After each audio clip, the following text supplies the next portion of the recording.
Wrath. Sing, goddess, the wrath of Achilles.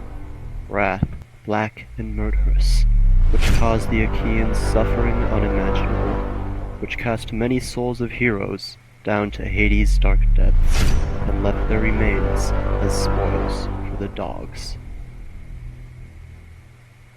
The Iliad is a big deal, not just figuratively either. Comprising of over 193,000 words spread across more than 700 pages, which themselves make up 24 books, Homer's Iliad is an intimidating read. However, it's not just some brick only scholars of ancient Greek literature read. The Iliad was first written down almost 3,000 years ago, and we still talk about it today. I'd argue that's because the poem isn't just an academic text, but it tells the deeply personal and relatable story of love and loss, rage and ruin, and one man's experience of all these things that us modern readers just can't get enough of. So come along as we dive into the Iliad and take a look at why this story of war thousands of years ago still resonates today. So what exactly happens in the Iliad? In short, a lot of death for not much gain. In slightly longer, so it all begins one day in Olympus, as many great stories do. Today, a wedding was being held and fun times were had by all. Actually, scratch that, not all, because Eris, the goddess of discord, wasn't invited. Eris is understandably a little peeved about this, and being the goddess of literal conflict, she decides to get back at the gods of Olympus by throwing a golden apple at Hera, Athena, and Aphrodite, saying whoever was the most beautiful would get the apple. The goddesses, being unable to decide who would get it themselves, take their conflict to Zeus. In return, Zeus, probably too preoccupied with being a total asshole, pawns the responsibility off on mortal Trojan Paris. To sweeten the deal, for Paris, each goddess promises something in return for choosing them. Hera offered to make him the ruler of all Europe and Asia, Athena offered to make him the master of all battle tactics, and Aphrodite just offered him a really hot woman, Helen, the most beautiful woman in the world. No points for guessing which goddess he went with. So Paris, with a little help from Aphrodite, sails off to Sparta, swoons Helen, and returns with her to Troy. Unfortunately for Paris, his new hot wife already came with a now very pissed off husband, Menelaus, king of Sparta. Even worse, Menelaus had an alliance with pretty much every other Greek ruler under the sun. So when his wife was stolen, he vowed to raise the armies of Greece and go to war with Troy to get Helen back. Way to go tripping yourself into war there, dumbass. A brisk 9 years, Jesus, later, the story of the Iliad officially begins. After a raid on a nearby Trojan city, the besieging Achaeans take captive a woman named Briseis. Agamemnon, the leader of the Achaeans, wants Briseis as his own. Unfortunately, though, Briseis was already claimed by the closest thing we get to a protagonist in this story, Achilles, the strongest warrior of the Greeks. To prevent conflict from breaking out within their ranks, the other Greek rulers convince Achilles to give Briseis over to Agamemnon, but he sure isn't happy about it and goes back to his tent for the rest of the war to sulk, refusing to fight. What happens for most of the rest of the Iliad is a tug-of-war between the Achaeans and the Trojans.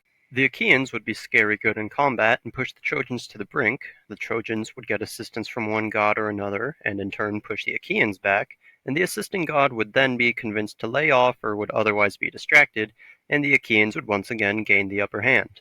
Repeat this for 20 books. This actually brings up the role that the gods would play in the Iliad. More often than not, the gods would be fighting amongst themselves rather than the mortals in an effort from Homer to break up this horrible tragedy of war with moments of comic relief at the gods' sheer pettiness. After one of the times when the Achaeans are on the back foot, a Greek commander is healed by Patroclus, a formidable warrior in his own right and also Achilles' total BFF and also likely lover. The commander pleads with Patroclus to convince Achilles to rejoin the fight, or at the very least for Patroclus to wear his armor in battle to make the Trojans think Achilles was fighting. After failing to do the former, Patroclus goes on to do the latter, donning Achilles' armor and going to battle, where he is promptly killed by Hector, brother of Paris, and the Trojans answer to Achilles. With Patroclus dead, Hector takes Achilles' armor and wears it for himself. After hearing of his closest companion's death, Achilles goes through every stage of grief, weeping, pounding the ground, covering his face with dirt, and eventually settles on rage, which really shouldn't be a surprise. Achilles now flies into battle, clad in a new set of armor forged specially by Hephaestus to get revenge for Patroclus. Achilles wreaks havoc on the Trojans, at one point killing so many that he stops the flow of a river with the sheer amount of bodies he dumped into it, which, at the very least, is a respectable level of devotion. The army of Trojans flees from Achilles, which, I mean, yeah, what else are you really going to do at this point? Retreating back behind the walls of Troy, leaving only Hector as the last Trojan to stand against this bloodthirsty Achaean. In a duel that rivals modern media in its level of drama and, frankly, coolness, the two rival warriors fight to the death.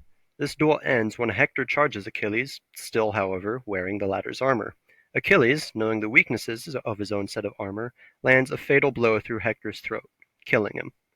After all this war and death, the poem actually ends on a relatively nice note of humanity.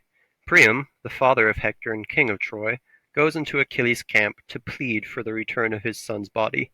Achilles, taking an unusual moment of self-reflection, thinks how he would feel if it was his father asking for his body, and so he lets the king leave with his son. And that is where the Iliad ends. So, I know after all that, the first question on your mind is probably, did any of that actually happen? And the answer to that is, well, kinda? Look, I'm a freshman. If you want concrete answers, read a book. As for the divine intervention and God starting wars aspect of the Iliad, no, we can pretty definitively say that was made up for the sake of telling a good story. For further proof of this, I was not turned into a spider for saying that. However, thanks to a series of archaeological excavations around the 1870s, we do know that the city of Troy actually did exist, or at the very least, some form of it did. We also know that this city was destroyed, although the causes of the destruction remains unknown, around the same time that the Iliad was set. But, and this is a huge but, we need to take all of that with a metric aegean's worth of salt. For starters, the Iliad didn't take place in Homer's contemporary Greece. It took place in Mycenaean Greece, which was basically the ancient Greece of ancient Greece.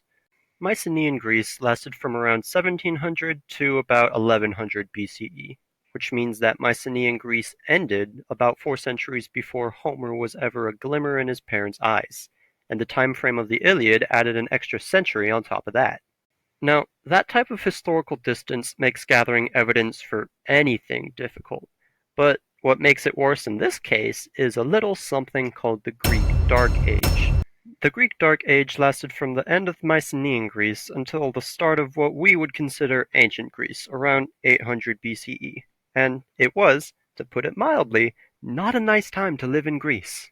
Caused by the Bronze Age collapse, which is another bag of worms I don't have the time to get into right now, the Greek Dark Age saw the collapse of political systems, trade routes, and even saw Greeks lose writing with the loss of the Linear B script. Pretty unsurprisingly, record-keeping becomes a lot more difficult when you don't have a writing system to record-keep with. So many records of Mycenaean Greece that we have were passed down solely through oral tradition. One such record being the Iliad, which wasn't created by Homer, he just wrote it down. With this new knowledge, you can hopefully begin to understand why it's such a really hard task to assign definite labels to the Iliad like fact or fiction. Yeah, an ancient Bronze Age city existed in the location Homer gave us, but we don't know what caused it to fall. It could have been a war, but it also could have been an earthquake, or any other number of reasons. With this set of thinking, we realize that it would be the most accurate to say that the Iliad is likely a mix of historical fact and also cultural storytelling. But then again, I would argue that seeking a definitive yes or no on the question of the Iliad's historicity kind of misses the point. Scholars can, and do, debate these points, but no one remembers the Iliad because it could have been real. After all, we didn't even know the existence of the ruins of Troy until the late 19th century. I would say that we remember the Iliad because of the story that it tells. Somehow, in a tale of gods and demigods, we see a deeply human story. We relate to the anger and deep sense of loss of Achilles when he hears of Patroclus' death, despite the story being written a millennia ago, because it's such a human tale. It's the sense of humanity that brought the Iliad through the millennia, and maybe, just maybe, will propel it to the years beyond. We have a habit as human beings, and I know I certainly do, of feeling that anything past about 400 years makes people who lived in that time as distant to us as aliens on Mars. And because of that, I would highly encourage anyone to pick up the Iliad. not only because it's actually a really entertaining read, but I would argue it's also really important because, despite being written almost 3,000 years ago, it still tells a story that we would confuse as being modern. It's that advanced and developed, and I would strongly recommend it. Thanks. I hope you enjoyed. Bye.